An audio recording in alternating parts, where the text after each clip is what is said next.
चंदौली जिले के चकिया थाना क्षेत्र के अंतर्गत पुलिस ने मुठभेड़ के दौरान शातिर टॉप 10 अपराधी समीर उर्फ सुल्तान को गिरफ्तार कर लिया है। मुठभेड़ के दौरान सलीम के पैर में गोली लग गई है और वह घायल हो गया। वहीं मुठभेड़ के दौरान चकिया इंस्पेक्टर बाल बाल बच गए। घायल सलीम को चकिया जिला चिकित्सालय में भर्ती कराया गया है। पकड़े गए अपराधी पर पुलिस ने 25,000 का इनाम घोषित कर रखा था। दरअसल चकिया पुलिस अपराधी सलीम उर्फ सुल्तान के बेलावर गांव स्थित घर पर दबिश देने पहुंची थी। पुलिस को देख आरोपी सलीम ने पुलिस टीम पर फायरिंग करनी शुरू कर दी, जिसमें चकिया इंस्पेक्टर रहमतुल्लाह खान बार बार बच गए। मौका देख अपराधी सलीम घर में भागने में कामयाब रहा, लेकिन पुलिस ने तत्परता दिखाते हुए उसका पीछा किया। इस दौरान पुलिस की जवाबी कार्रवाई में सलीम घायल हो गया। गोली उसके दाहिने पैर में लगी है। चकिया थाने का टॉप 10 अपराधी सलीम उर्फ सलमान के ऊपर लूट, छिनैती, आर्म्स एक्ट और गैंगस्टर समेत 11 दर्जन से अधिक आपराधिक मुकदमे दर्ज हैं, जिसमें वो पिछले काफी दिनों से वंचित चल रहा था, जिसे चंद्रावती पहाड़ी के समीप हुई मुठभेड़ के दौरान गिरफ्तार कर लिया गया है। ये समीर उर्फ सुल्तान सनाब हनीफ, इसकी ससुराल थी बिलावर चकिया। ये मूलतः सिकंदरपुर, चैनपुर, कैमूर, बिहार का रहने वाला था। हमारे यहाँ चंदौली के ज़िले का इनामी अपराधी 1 दर्जन से अधिक मुकदमे टॉप 10 अपराधी था। इस पर गौहत्या, तस्करी, लूट, हत्या का प्रयास में ये वांछित चल रहा था। आज तड़के दबिश के दौरान, क्रैकडाउन के दौरान इसने फायर करके भागा। इसके पैर में गोली लगी। इसे DSC में एडमिट कराया गया, इलाज हो रहा है। इससे 315 बोर का एक कट्टा, 2 जिंदा कारतूस, 1 खोखा बरामद हुआ।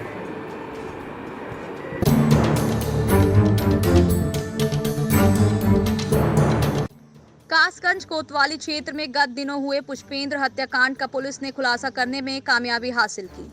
बताते चले कि गत दिनों सदर कोतवाली क्षेत्र के जाउद्दीपुर गांव के निकट खेत में गला दबाकर मृतक पाल नगर निवासी गुलफान उर्फ पुष्पेंद्र का शव पड़ा हुआ मिला था। कोतवाली में प्रेस वार्ता के दौरान ASP आदित्य प्रकाश वर्मा ने बताया कि अनमोल अरविंद निवासी गंगेश्वर कॉलोनी निवासी को पुलिस क्षेत्राधिकारी राधा कृष्ण तिवारी के निर्देशन में कासगंज कोतवाली प्रभारी राजीव सिरोही ने दोनों अभियुक्त को पाल नगर रेलवे फाटक से गिरफ्तार कर लिया। दोनों अभियुक्त ने थाने में पूछताछ में बताया कि मृतक पुष्पेंद्र से अरविंद ने 1 लाख रुपए उधार लिए थे। आए दिन पैसे मांगने को लेकर अरविंद से लड़ाई भी होती थी। इसी को लेकर अरविंद ने अपने साथी अनमोल व किशन के संग मिलकर शराब पिलाकर बेहोश हो जाने के बाद अंगोछे से पुष्पेंद्र का गला दबाकर हत्या कर दी थी। कासगंज कोतवाली पुलिस ने इस हत्याकांड का खुलासा कर दोनों अभियुक्तों को जेल भेज दिया है।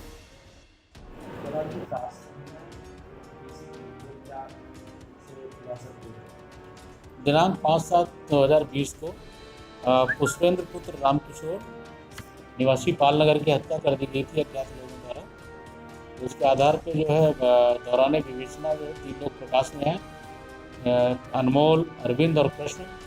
इसमें से आज जो है गिरफ्तार किए गए हैं अनमोल, अरविंद और मृतक का mobile phone with SIM card प्राप्त हुआ है। इनको गिरफ्तार करके इनके खिलाफ जो है जेल भेजा जाएगा। हाँ, एक व्यक्ति, तीसरा व्यक्ति कृष्ण रह गया है, इसके गिरफ्तारी की प्रयास किया जाएगा। हत्या के पीछे पैसों के लेन देन का कारण बताया जा रहा है। यही जो अभियुक्त गण है उनके द्वारा यही स्वीकार किया गया।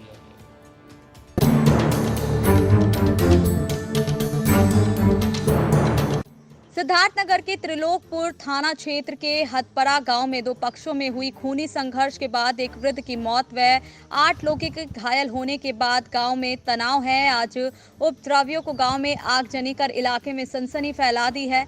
घटनास्थल पर हियुआ के प्रदेश प्रभारी व विधायक राघवेंद्र प्रताप सिंह ने दौरा किया। परिवार के लोगों को सांत्वना देते हुए दोषियों के खिलाफ कठोर कार्रवाई की बात की। विधायक ने कहा कि राजस्व विभाग के द्वारा लापरवाही की गई। आगजनी की घटना एक पक्ष द्वारा अपने को बचाने के लिए किया गया है। दोषियों के खिलाफ सख्त कार्रवाई के साथ NSA लगाया जाएगा। उन्होंने कहा कि मुख्यमंत्री ने मृतक परिवार के परिजनों को 5 लाख रुपए आर्थिक सहयोग की बात कही है। वहीं ASP मायाराम वर्मा ने बताया कि पीड़ित पक्ष ने 12 लोगों के खिलाफ तहरीर दी थी। मुकदमा दर्ज कर 6 लोगों को गिरफ्तार कर लिया गया है। बाकी लोगों की तलाश जारी है। वहीं ADM सीताराम गुप्ता ने बताया कि DM ने डुमरियागंज के तहसीलदार राजेश कुमार, राजस्व निरीक्षण आजिज व लेखपाल अशोक तिवारी के खिलाफ कार्रवाई करते हुए उन्हें हटा दिया गया है तथा इसके लिए एडीएम एएसपी के नेतृत्व में जांच टीम गठित की जा रही है, लेकिन उनकी सुनवाई नहीं हुई। अगर ये लोग समय से ध्यान देते तो उनके पिता की हत्या ना होती। फिलहाल राजस्व विभाग के लोगों पर कार्रवाई होने के बाद परिजन लाश के अंतिम संस्कार के लिए मान गए हैं। वहीं गांव में पीएसी के साथ इलाके में तनाव ना हो, इसके लिए भारी पुलिस बल तैनात कर दी गई है। सर, ये ज़मीन की विवाद लेके आज 6 महीने से चल रही थी। इसमें तहसीलदार और लेखपाल कानून गो, उसके बाद में और नायब तहसीलदार, इनके चक्कर हमने दौड़ते दौड़ते पैर की जूतियाँ यानी ख़त्म हो गई हैं। फिर भी वो लोग एक्सेप्ट नहीं कर रहे थे, खाली बार बार दौड़ा रहे थे। जब हमने बुलवाया था, एसओ साहब आ गए थे, तब भी वो लोग आने के लिए तैयार नहीं थे। खाली टार बट्टा इधर के उधर यानी कर रहे थे कि यानी हम यहाँ फंसे हैं, वहाँ फंसे हैं। इसके लिए हमारे पिताजी की मृत्यु हुई है। तहसीलदार और नायब तहसीलदार और कानून गो, अशोक यानी लेखपाल, कमसारे के, इनके रणनीति, चारों की रणनीति की वजह से हमारे पिताजी की हत्या हुई है।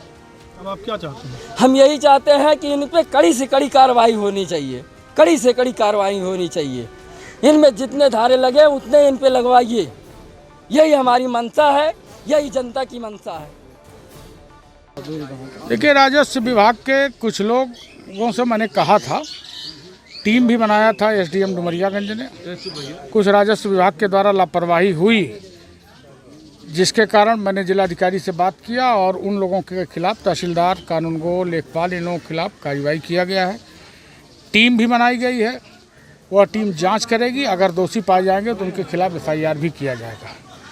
दूसरी बात, जो आगजनी की चर्चा मुझे अभी रास्ते में बताया गया, ऐसी घटनाएं कुछ मुस्लिम अराजक तत्वों के द्वारा किया जाता है कि ऐसी घटनाएं हो जाएंगी तो हम इसको चर्चा में बना लेंगे।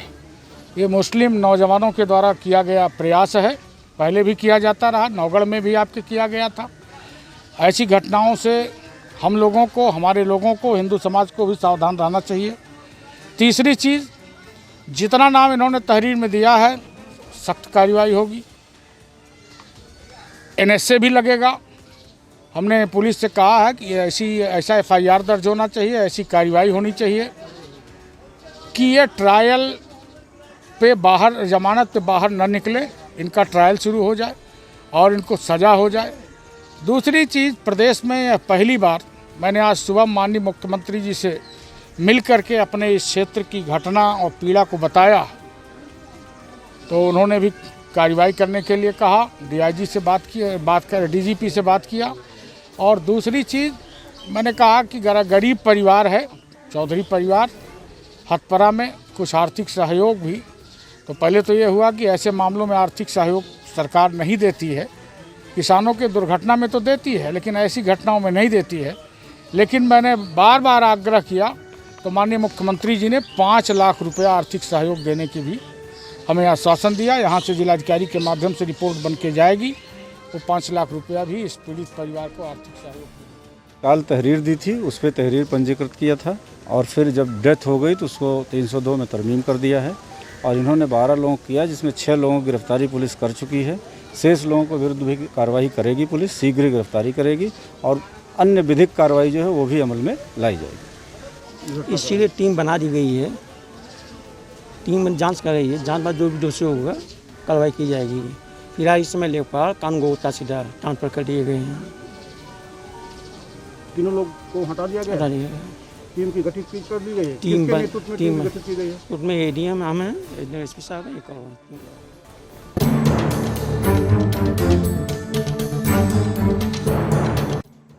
कोविड-19 की गंभीरता को देखते हुए जनपद में लोगों के द्वारा निर्धारित गाइडलाइन का पालन न करने तथा आगामी गणेश चतुर्थी एवं मुहर्रम त्योहारों को दृष्टिगत रखते हुए सुरक्षा व्यवस्था जो सदस्य करने की नियत से एक तरफ जहां जनपद के सभी थानों, तहसील एवं प्रमुख चौराहों पर स्थानीय थाना अध्यक्ष, तहसीलदार, एसडीएम इत्यादि को मौजूद रहकर मास्क चेकिंग अभियान चलाया जाए और बिना मास्क के चल रहे लोगों को चेतावनी देते हुए चालान काटा।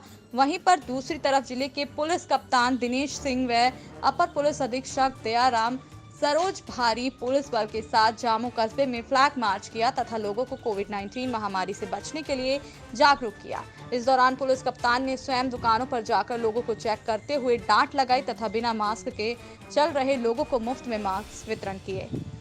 वहीं निश्चित रूप से दुकानों का भी चालान होगा और व्यक्ति का भी चालान होगा, इसलिए आप सभी लोग सावधान और होशियार हो जाइए। कोरोना महामारी से लड़ने में आप लोग प्रशासन का साथ दीजिए, यह आपके भले के लिए ही है। लेकिन जब आप लोग नहीं मानेंगे, मजबूरन हमको सख्ती का यह कदम उठाना पड़ेगा। इसी के साथ लोगों को सुख शांति व्यवस्था की अपील की और दुकानों पर तथा बाजारों में भीड़ न लगाने के निर्देश दिए। क्या लोगों से अपील की है? लोगों को में लापरवाही का कंटेंट मैंने देखा। मैं बार बार हम लोग विभिन्न माध्यमों से प्रचार कर रहे हैं कि लोग मास्क को पहने, अपनी सुरक्षा करें, लेकिन फिर भी कुछ लापरवाही दिखाई पड़ी। मैंने लोगों को फिर से मास्क वितरित किए और आगाह किया है कि अगली बार दोबारा जब मैं यहाँ कस्बे में आऊँगा और अगर लोग नहीं पहने मिलेंगे, हालांकि इस संदर्भ में हम कार्रवाइयाँ कर रहे हैं, लेकिन लोगों के भीतर अभी एक प्रकार की मैं उदासीनता या लापरवाही का तत्व देख रहा था। उसको जागरूक करने के लिए मैं आज मैंने कस्बे में चलकर लोगों में जागरूकता विकसित करने की कोशिश की, मास्क वितरित किया है। और अगर अब भी लोग इस प्रकार की उदासीनता बरतेंगे तो बाध्य होकर के उनके खिलाफ जो चालान की कार्रवाई है वो करनी पड़ेगी।